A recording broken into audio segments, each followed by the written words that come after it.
Ես հարցը հնչեցրեցի, դուք ընդհանուր ձեր բոլորի դիմումներում գրեթե գործոնների մեջ թվարկված է արևմտյան պաշտոնյաների ուղիղ ազդեցությունը ընտրությունների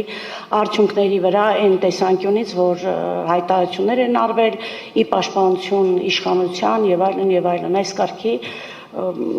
հանգամանքներ նշվել են։ Ես հիմա հարցնում եմ, այդ գործոնները, որոնք ձեզ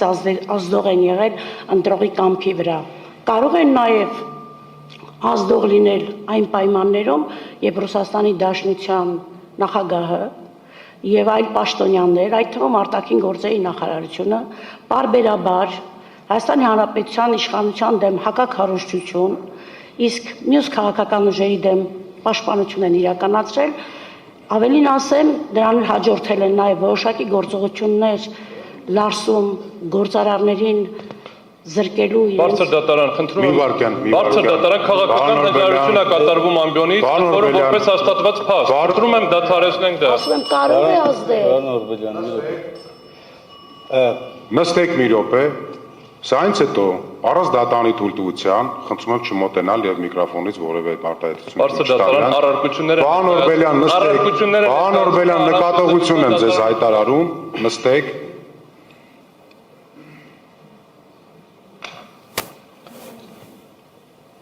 Կարելի է Տիկին Սաֆարյան, ավարտեցիք։ Այո։ Շնորհակալություն։ Խնդրում եմ անջատեք խոսափողը։ Պատասխանեք, պարոն։ Բարձր դատարան Տիկին Սաֆարյանը հավանաբար շփոթում է, նախ մեր դիմում նման բան չկա։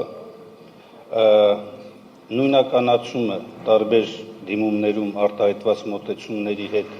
չգիտեմ ինչ հիման վրա է ներկայացվում, հետևաբար հարցը զուտ եթե մեր դիմումի է տրվում, չկա դիմում, բայց այնուամենայնիվ հնչած հարցը արտաքին միջամտության տեսակետից, ես կարծում եմ այս հարցի պատասխանը պետք է տան նախ եւ առաջ կենտրոնական ընտրական հանձնաժողովը, որը պատասխանատու է նախընտրական քարոզչության վրա ազդեցության գնահատման առումով, իրավապահ մարմինները, ընդ որում ամբողջական կազմով, արտաքին ազդեցության տեսակետից բոլոր ուղղություններով, իսկ ինչ վերաբերում է Ռուսաստանի Դաշնության նախագահի կամ բարձրաստիճան պաշտոնատար անձանց արտահայտություններին, կարծում եմ բարձր դատարանի դատավոր Տիկին Սաֆարյանը պետք է այս մասին նախ եւ առաջ ներկայացներ ահազանգ եւ հաղորդում համապատասխան իրավապահ մարմիններին ու այն մոտեցումը, որ Տիկին Սաֆարյանը հիմա ներկայացրեց, բացարձակ չի համապատասխանում ոչ միայն իրականությանը,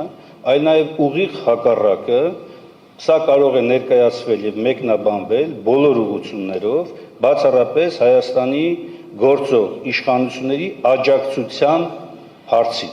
Օտարերկրյա միջամտության եւ ավարտելով խոսքս, բարձր դատարան, ես խնդրեմ նաև մի հստակեցում, նախորդ հարցում երբ որ տրվեց եւ վկայակոչվեց 258A որոշումը, իբրև թե Հայաստան Դաշինքի վստահված անձը նկարահանել, ես խնդրեմ, որպեսզի հստակություն մտնի եւ հղումը կոնկրետ նշվի։ Հակառակ դեպքում պետք է գնահատեմ, որ ուղղակի հայտարարություն է, որ իրականության հետ կապ չունի։ Շնորհակալություն։